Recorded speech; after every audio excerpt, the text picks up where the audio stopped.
Hello friends, welcome back to my channel Shatabdi screen life. आज मैं आपके साथ ऐसे एक टॉपिक के बारे में शेयर करूंगी जो हम प्लांट्स लवर ऐसी प्रॉब्लम को फेस ही करते हैं। तो इस प्रॉब्लम से हम कैसे ओवरकम करें आपके साथ मैं शेयर करूंगी, तो लास्ट तक ये वीडियो देखिए। जब भी हम कोई प्लांट्स लाते हैं, उस प्लांट्स का जो प्लेस ऑफ ओरिजिन है उस वाले चीज़ को ध्यान रखना बहुत ही ज़रूरी होते हैं।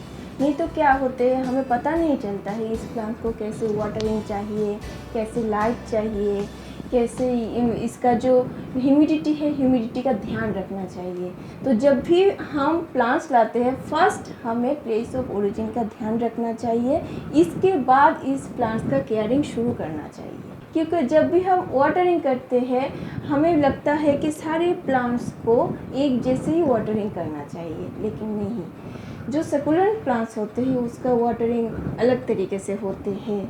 ये जो मनी प्लांट्स होते हैं, फिलोडेंड्रन होते हैं, इसका जो वाटरिंग है उस वाटरिंग का ध्यान अलग तरीके से रखना पड़ता है। और एक चीज़ मैं बोलती हूँ, जो प्लांट्स के लीव्स थिक होते हैं उस प्लांट्स को आप ज़्यादा वाटरिंग मत करना, क्योंकि थिक होते हैं उस प्लांट्स के लीव्स में ही वाटर स्टोर करके रखते हैं। तो ऐसी कुछ चीज़ है, आपको ध्यान रखना चाहिए। और जब भी आप वाटरिंग करो तब भी आपको फिंगर डिप मेथड का यूज़ करना चाहिए, तब भी आप अपने प्लांट्स को अच्छे से केयर कर पाओगे। और वाटरिंग करने के टाइम और जो हाउस प्लांट्स होते हैं, जब देखना, जब हैंगिंग, स्पेशली जो हैंगिंग होते हैं, इसमें जब वाटरिंग करो इसको ड्रेन होना चाहिए। तो इसके बाद आप बहुत दिनों बाद भी आप जब वो ड्राई हो जाए सॉइल, उसके बाद जब आप वाटरिंग करोगे तो कोई प्रॉब्लम नहीं होगा। अब बोलती हूँ लाइट के बारे में, जिसका ध्यान बहुत ही ज़रूरी होते हैं। हम सभी मानते हैं कि इंडोर प्लांट्स को ज़्यादा लाइट नहीं चाहिए, लेकिन नहीं, सारे प्लांट्स को ही कम और ज़्यादा लाइट चाहिए होती है, क्योंकि लाइट से ये खाना बनाते हैं। किसी प्लांट्स को ज़्यादा, किसी प्लांट्स को कम। प्लांट्स लाइट से इसके खाना बनाते हैं, जो फोटोसिंथेसिस करते हैं ये लाइट से ही करते हैं। तो हमें क्या करना चाहिए, हमें हमारी प्लांट्स को ऐसी अपने घर की ऐसी जगह में प्लेस करना जहाँ पे थोड़ी पूरे दिन की थोड़ी बहुत सनलाइट मिले। और ऐसे भी ना हो तो क्या करोगे आप, हफ्ते में 2 या 3 दिन बाहर बालकनी में रखना 2-3 घंटे के लिए, तो सनलाइट मिल जाए। इसके बाद आप अपने घर में इसको प्लेस करना। तो इससे क्या होते हैं, इसको बाहर की जो हवाएं और जो लाइट वगैरह मिल जाते हैं और प्लांट्स हेल्दी रहते हैं। अब बोलती हूँ साइज़, कंटेनर साइज़ बहुत ही ज़रूरी होते हैं। अब जब भी आप अपने प्लांट्स को किसी भी कंटेनर में रखोगे, आपको ध्यान रखना चाहिए कि उस प्लांट का रूट्स ज़्यादा फैलते हैं या नहीं। जैसे कि सकुलेंट जो प्लांट्स होते हैं, इसका रूट्स बहुत ही छोटे होते हैं, तो आप उसको ज़्यादा बड़े गमलों में मत रखना, इसको आप छोटे वाले गमले में ही रखना। और ऐसे जो होते हैं फिलोडेंड्रॉन, फिडली फिग, ऐसे जो प्लांट्स होते हैं इसका रूट्स बहुत तेज़ बढ़ते हैं, तो उसको आप ऐसे कंटेनर में प्लेस करना जहाँ पे थोड़ी बहुत ये जो रूट्स होते हैं अच्छे से ये फैल सके। लेकिन पहले ही छोटे से ही प्लांट्स को आप बड़े गमले में प्लेस नहीं करना, तो क्या होते हैं, इसका जो रूट रॉट्स का प्रॉब्लम हो जाते हैं। क्योंकि आप जब भी वाटरिंग करोगे, इसका जो वाटर है ये सॉइल होल्ड करके रखते हैं, तो इससे धीरे धीरे इस प्लांट का रूट रॉट्स हो जाते हैं। तो आप जब भी आपका कंटेनर सिलेक्ट करोगे, आप अपने प्लांट्स के साइज़ के हिसाब से सिलेक्ट करना। तो देखना धीरे धीरे से ये प्लांट बढ़ेगा, और धीरे धीरे से आप कुछ 1 साल में एक बार ही आपको जो पॉट है इसको आप रिपोर्टिंग करना। तो पॉट सिलेक्शन बहुत ही ज़रूरी होते हैं, पहले ही आप बड़े गमले में प्लेस नहीं करना, साइज़ के हिसाब से ही प्लेस करना। अब बोलती हूँ सॉइल मिक्स के बारे में। सब प्लांट्स को एक जैसे सॉइल मिक्स नहीं चाहिए।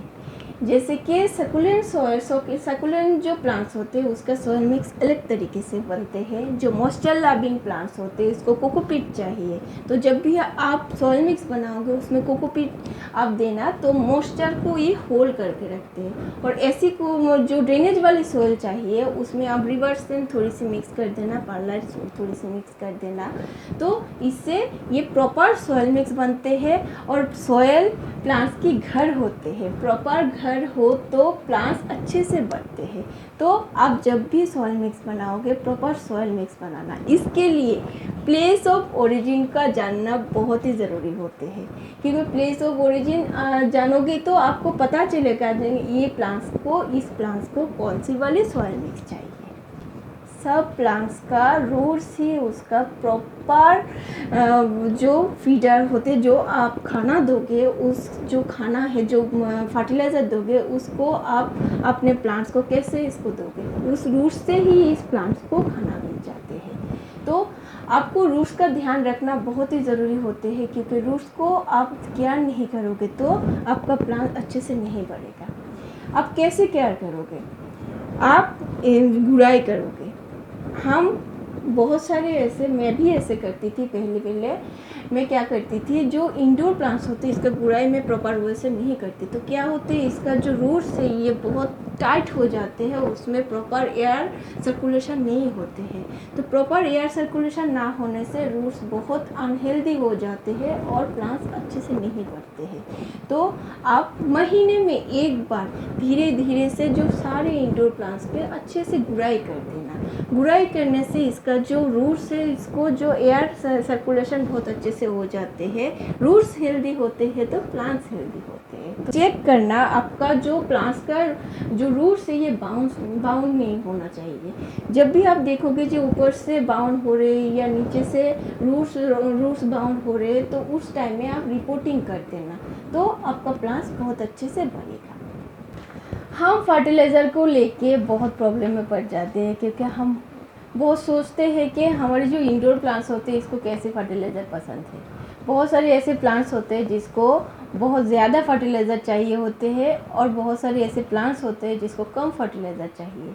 बट आप ध्यान रखना है, इंडोर प्लांट्स को ज़्यादा फर्टिलाइज़र की ज़रूरत नहीं है। जो हम वर्मी कंपोस्ट और काउडंग फर्टिलाइज़र होते हैं इसको हम साल में एक बार, बस एक बार ही आप इसमें देना।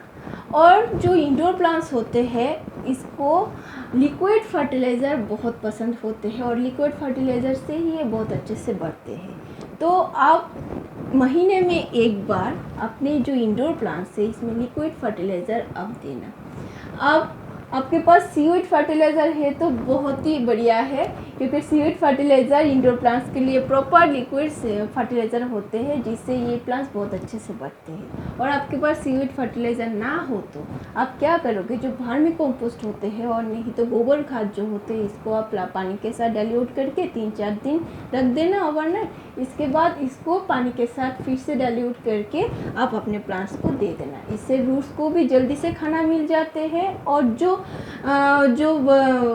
गोबर खाद होते हैं और वर्मी कंपोस्ट होते हैं उससे जो गर्म जो हीट होते हैं ना, क्योंकि ये जो इंडोर प्लांट्स होते हैं बहुत ही सॉफ्ट होते हैं क्योंकि इंडोर में रहते हैं, तो इससे क्या होते हैं, आप जब भी ये जो वर्मी कंपोस्ट और गोबर खाद दोगे इससे क्या होते हैं, हीट रिलीज़ करते हैं। तो हीट रिलीज़ करने से ये प्लांट्स को थोड़ी सी दिक्कत हो जाती है। इसलिए आप जब भी अपने प्लांट्स को फर्टिलाइज़र दोगे लिक्विड फर्टिलाइज़र देना, इससे ये प्लांट बहुत हेल्दी रहते हैं। हम क्या करते हैं, अपने प्लांट्स को क्या करते हैं, बहुत ज़्यादा मूव करते हैं।